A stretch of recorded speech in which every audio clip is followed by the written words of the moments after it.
So your people problems either develop you, or they define you, or they defeat you. One of the three. And so the intention matters. Why are you talking about someone matters, right? And I have people who come to me kind of across the spectrum.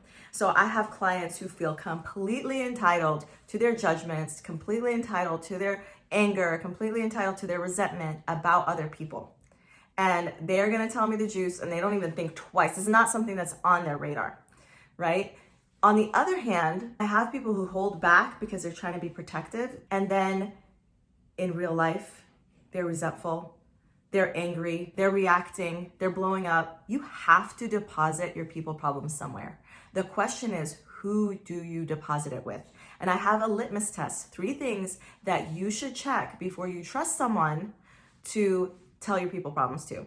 And here are 3 types of people you should never, ever trust. Number 1, never trust someone who is always on your side. They are more loyal to you than they are to their principles, or they're more loyal to a position. They think they're being woke, or they think they're being conservative or religious or this or the other, but they're more loyal to a position than they are to their principles. At the end of the day, that is going to end up having your problem define you. It's not actually going to help you overcome your problem.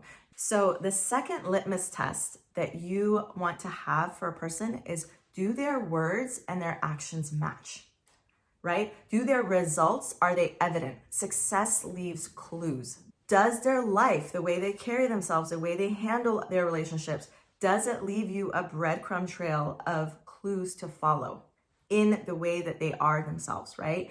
And so for me, I don't care how much of an expert you are, if you have 1 million followers on YouTube, if you are a sheikh, are a pastor, you're supposed a therapist, a coach.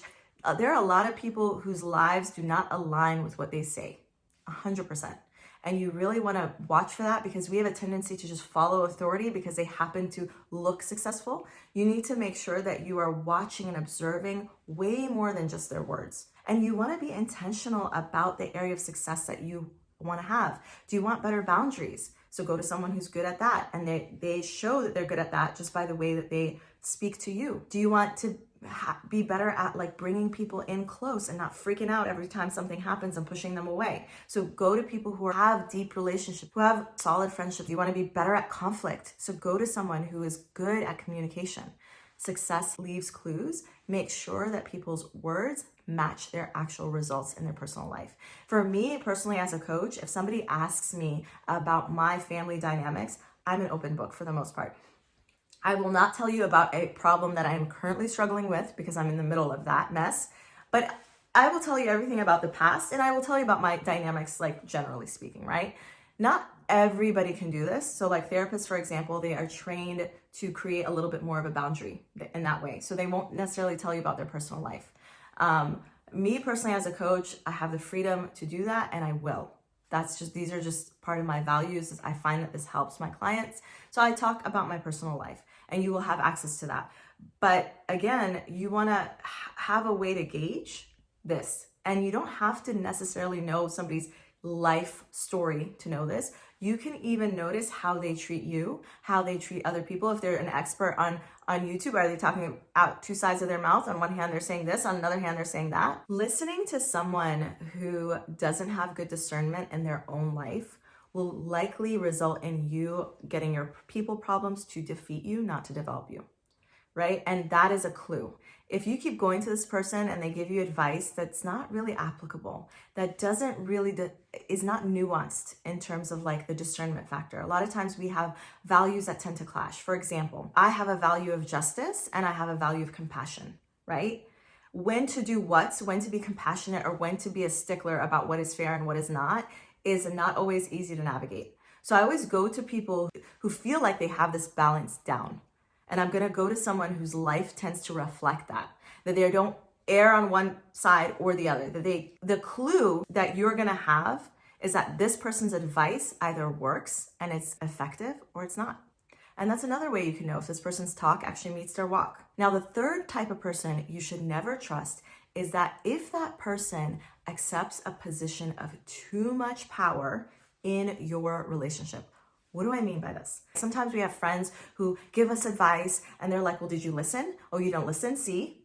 You don't want someone like that. It's really interesting. John Gottman, he has this training for couples therapy. And as I was taking this training, one of the first things that he said about intervening in a relationship between couples is that you make sure you're not the third person in that relationship, that they're not looking to you. That one of the tips that he gave is make sure you tell the couple, like if you're talking to the husband, tell that to your wife. The wife, say that, turn around and say that to him. Try to remove yourself from the triangle. You do not want someone who triangulates you. You want someone who's very aware of that. And this is something that you should pay attention to. Sometimes we're walking around talking with our kids or with our husband or with our spouse or with our parents or whatever, and there is a third invisible person in that relationship.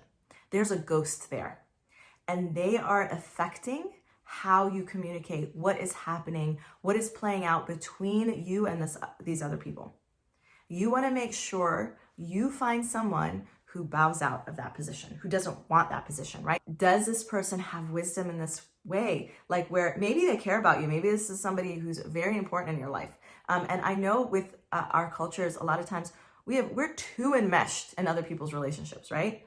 If I have a problem with, I'm making this up completely. If I have a problem with one of my cousins and I go to another cousin, right? I want to go to the cousin that tells me eventually go back and deal with that problem. You want the person who lets you struggle and flail a little bit, not the person who tells you what to do and sits back and sees if you actually listen. You want someone to back off, give you a tool and back off. And that is it, guys. I hope this was helpful. Take care. Bye.